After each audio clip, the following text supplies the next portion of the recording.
My name is Amanda Richmond, and this is my Google Trainer video. And I'm going to start off by telling you why I want to be a Google Trainer. I want others to see that I am Googly. I have a passion and a drive to pursue these higher credentials because I want people to see this badge that I'm going to earn, and I want them to know that I take my job very seriously and that they can come to me with any and every Google question and that I can answer them for them.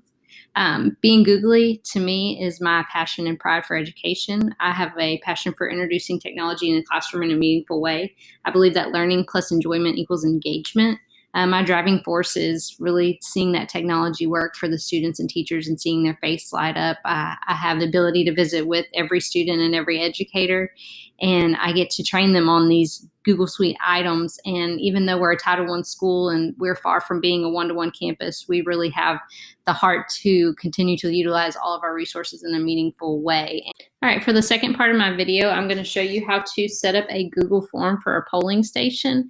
Now, why this is important is because students from a very young age, kindergarten actually in Texas, have this built in their TEKS that they need to learn about surveys and polls and such in social studies. So I'm going to start by creating a blank form. I can do so from my drive, or I can type in forms.google.com. Here I would put my title, which as you saw was voting ticket.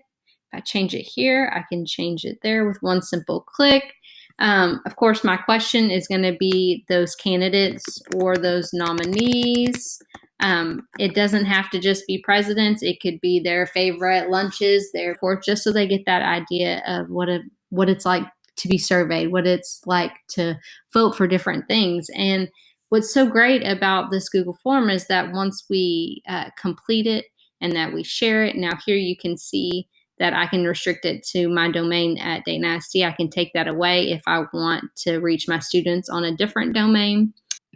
And then from there, if I click and view it as they would view it, you'll see that once they vote, and I'm going to submit it, and you can change it to where they can only vote once. But for time's sake, I would just want you to see what the responses look like. Now, the responses show this in a percentage, which might not mean anything to you, but a percentage for a first grader that needs to be learning about this is a huge deal. They're learning about percents, and to be able to see this percent on a chart from a social studies survey is cross-curricular gold. It's really an awesome thing to be able to do. And you can, as a teacher, view these results on a spreadsheet and be able to see who won or whatever you were polling, what won, and be able to share those results with your students. So this is a really great tool that I love using.